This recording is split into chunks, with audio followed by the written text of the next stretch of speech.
All right, another PG-13 horror movie from Lionsgate just dropped randomly. It's barely showing in any screens. Should have just not been in theaters? Let's figure out this Bagman.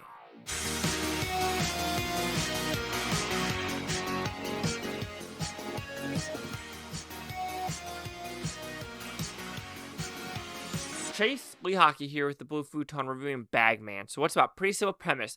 So this is based off of folklore where there's a person that lives in a cavern. Is it cavern? What they call like in a mine? Let's call it more of a mine, right? And the Bagman goes after good kids. It wants the ones with golden aspirations, with dreams, with ambitions in life. Because it just wants to, like, I guess, suck him dry. But there's one kid that did get away. But when he was a kid, the Bagman cut his hair. Pew, pew, pew, pew. And you know what? He wants him forever. And now he's going to just haunt his family until he gets what he wants. So, did I like this movie? No. Not because of the folklore, which I do find interesting. Like, instead of going after the bad, they go after the good. So, I mean, I understand that. Like, the anti-Krampus, if you want to put it that way. But it is how it's filmed, how it's written, and just, it's so PG-13. Like, it refuses to push the boundaries. Yes, there are interesting shots when it comes to putting some people in bags. But I just don't think there's enough meat on this bone whatsoever. So talk about the positives. I didn't find the acting bad. Like everyone in this movie, you know how sometimes you see a PG-13 horror movie and you're like, oh, that person's just cashing it in. I didn't feel that for most of the actors in this movie. I felt like they were entertained and wanted to tell a good story. So you have that. The setting isn't bad when it deals with this, family kind of in the woods and not be able to afford things, which you really don't understand why this kid is having so much trouble. But there's that. So the backstory is not bad. But everything else, I mean, it is dark. It is a freaking dark movie. There are things that just aren't explained.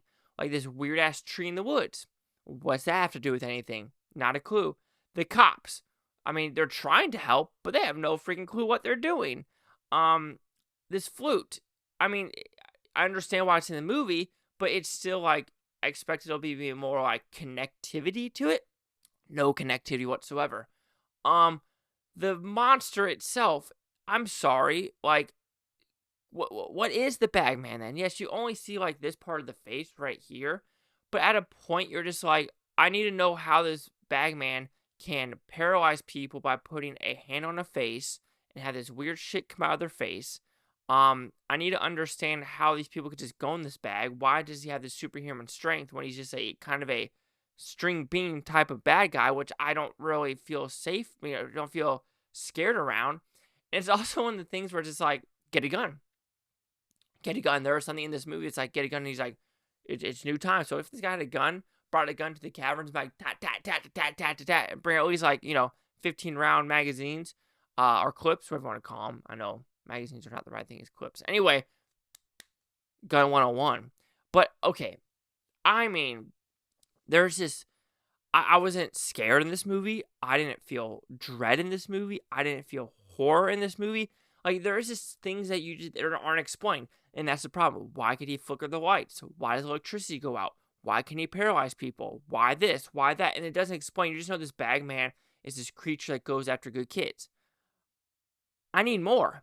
And to bring the psychiatrist involved to do this big exposition of when he was a kid and he was tortured. I mean, couldn't the husband said that to the wife without the psychiatrist involved?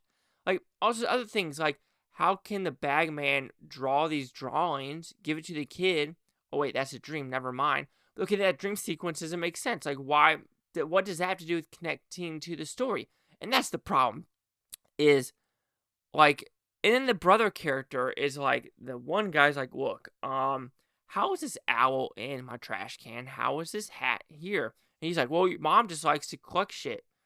How would the mom go collect the owl? Like, is the brother that dumb? And how is the other brother just accepting that knowledge? Like, oh, you guess you're right. Maybe the mom took it.